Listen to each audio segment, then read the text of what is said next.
Hello again, welcome to another edition of the Real Ale Guide. Today's beer is a beer from Nils Brewing in Sweden, and it is their Hopyard IPA. 7.3% ABV. At this stage of the review, I would like to thank Johan for kindly sending the beers to me from Sweden. Been really looking forward to this one actually, because I really like their God Lager and their Indian Ale. They're very nice brews. So this will be my third beer from Nils Oscar.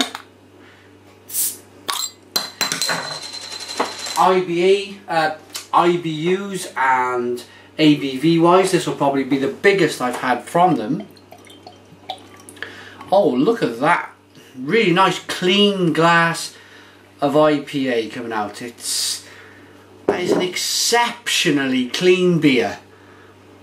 One finger head, it's a white head. There's nice levels of carbonation, nice small bubbles. I was told the smaller the bubble, the better the beer. So there's some nice small bubbles there rising from the bottom of the stem. Yeah, and the colour is it's almost, it's very deep in colour for an IPA. It almost looks like a red ale. I don't think I've seen an IPA as deep coloured as this. Certainly, I like the look of it. It's very clean. It's very clinical. Let's get the nose. Oh, it is quite hoppy. It is quite hoppy. There's some passion fruit, some mango, a little bit of the malt in there. So, cheers everybody.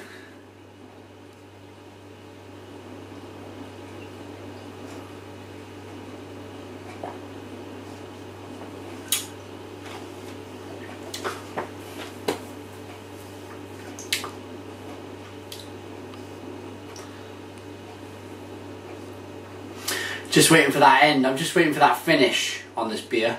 There's quite a big beginning. There's quite a lot of hops up front, and then there was a nice malty middle. And right now, as I'm speaking, there's a level of bitterness that's just bringing itself to the surface. So the burps just spoiled it, but it was a nice. It wasn't a huge rush of hops at the end. It was just a nice slow build, and it was a nice finish to the taste.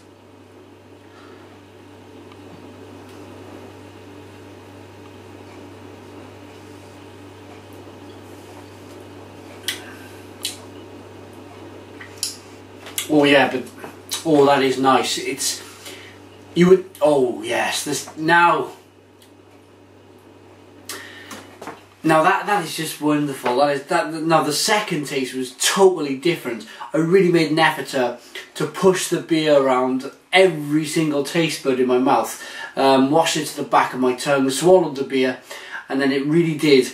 Up front you get this whack of hops, followed quickly, it's very quickly, by this malty backbone, which is very, very quick. It's over more or less straight away, and then you have this rush of hops at the end, but it's not massive. The initial level of hops, I'll explain the flavours in a moment with the hops, but the initial taste was a rush of hops, say here, and then you had the malt, which was here, and then it was up just a little bit. Then the hops come back. It didn't come rushing back, but you certainly knew they were there.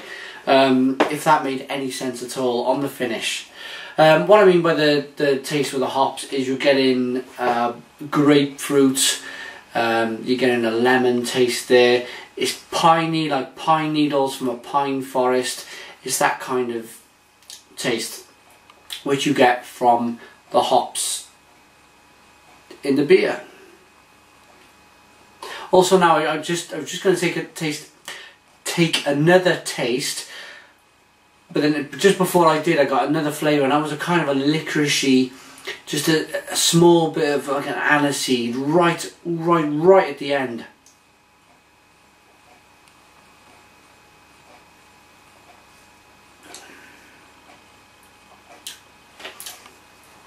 Now, come to think of it, there is a definite, just a touch of licorice or aniseed in this beer.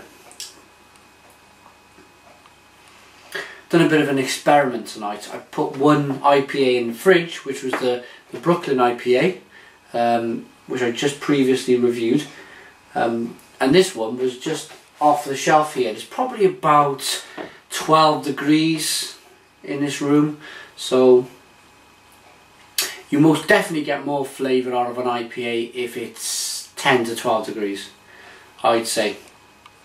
Experiment over. I'm not sure if I can get anything. Well, there's some more beer. I'm not sure if it's bottle condition. We'll have a look. No. I'm not sure if I'm going to get anything out of the language on the back. Apart from I'll be able to get the nut of hops. Here we go. Okay. Sortina, Cascade, Simcoe, Nelson Sauvin, Amarillo, and then it goes in again. Oh, there's Citra in it as well. Wow, there's a real combination. So we got 1, 2, 3, 4. There's at least 5 different hops used in this beer.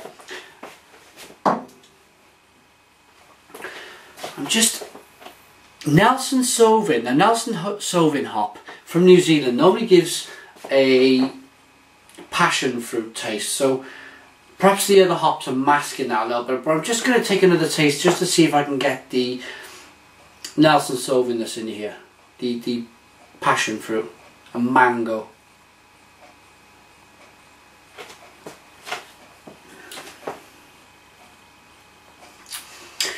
And it's really one of them beers where, if you didn't know, you read the bottle, you do know, you read the bottle and you think, ah yes, it's not massive, it's one of them ones you'd have to search for in your mind, but it's definitely there in the taste. The passion fruit is definitely there, but I'm getting more pine needle, grapefruit, citrus, that type of flavour, but the passion fruit is definitely there. Time for a rating for the Nils Oscar Hopyard IPA, 7.3% ABV. It's lovely. It's a lovely beer. Does it challenge the big American style IPAs? The answer to that is, I think it's a little bit more European. It's a little bit more European. It's certainly not directed as an English IPA, but it's somewhere in the middle. You've got an English IPA there, which has got some lovely hoppy bitterness, and then you've got these great big American IPAs, which are jam-packed full of hops. It's really bitter. There's so many flavours. I'd say this is somewhere in the middle. For that reason, I'm going to give it a 8 out of 10. 8 out of 10 for the Nils Oscar Hopyard. It's a very good beer. Thanks for watching the Real Ale Guide. Put your comments in the comments box. I'll always answer. Subscribe if you like, and cheers.